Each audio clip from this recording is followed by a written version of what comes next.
Le coup de main immobilier. Bonjour Jean-Louis Deleraux. Bonjour Mathieu. Avec la hausse des taux et ce contexte économique qui se durcit, investir dans une résidence secondaire, ça va peut-être redevenir intéressant.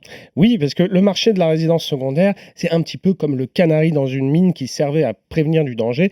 Quand le marché immobilier va bien, les ventes de résidences secondaires explosent, mais inversement, quand ça commence à coincer, les transactions de ce type de biens baissent rapidement et leur prix. Et c'est justement ce qu'on observe depuis quelques mois. Vous vous souvenez, après le premier confinement, tous ceux qui en avaient les moyens cherchaient à avoir un pied-à-terre à la campagne, à la mer ou à la montagne, une sorte de base de repli.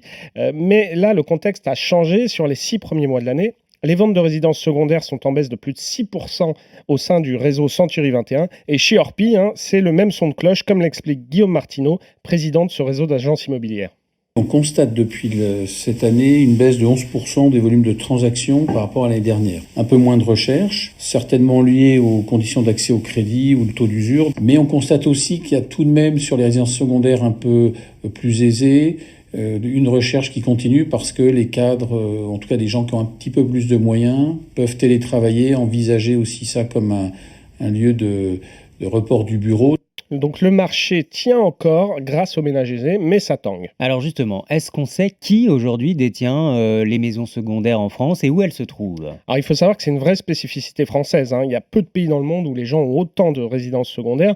Rendez-vous compte, on en a pratiquement 3,7 millions en France selon l'INSEE. Autrement dit, c'est des logements qui ne servent que pour les week-ends, les vacances ou les loisirs. Et c'est quasiment 10% de l'ensemble des habitations.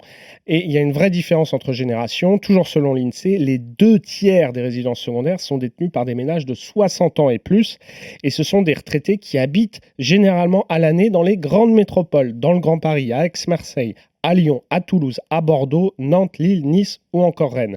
Et dans plus de 60% des cas, en tout cas quand ils résident en France, leur résidence secondaire est située à moins de 3 heures de voiture de chez eux. Ensuite, on sait où elle se trouve. C'est 40% des résidences secondaires, c'est en bord de mer. Ensuite, vous en avez 16% à la montagne. Et vous en avez aussi, on n'y pense pas forcément, 12% qui sont plutôt dans les grandes zones urbaines. Et le reste est davantage éparpillé sur le territoire, notamment à la campagne. Alors je le disais, peut-être que ça va devenir à nouveau intéressant d'investir dans une résidence secondaire. Quel est le budget moyen ? On peut s'offrir une résidence secondaire à partir de combien ? Vous pouvez à partir de 100 000 euros, mais on va dire que c'est plutôt ce type de budget qu'il faut avoir.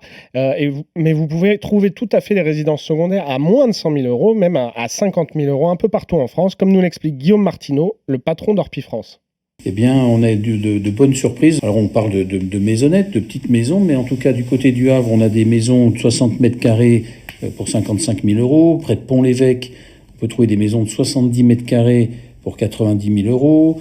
Si on va du côté de Saintes, à Bousses-Francs-Chaput, eh bien, on trouve des maisons de 148 mètres carrés pour 56 000 euros. Donc, il y a encore des perspectives.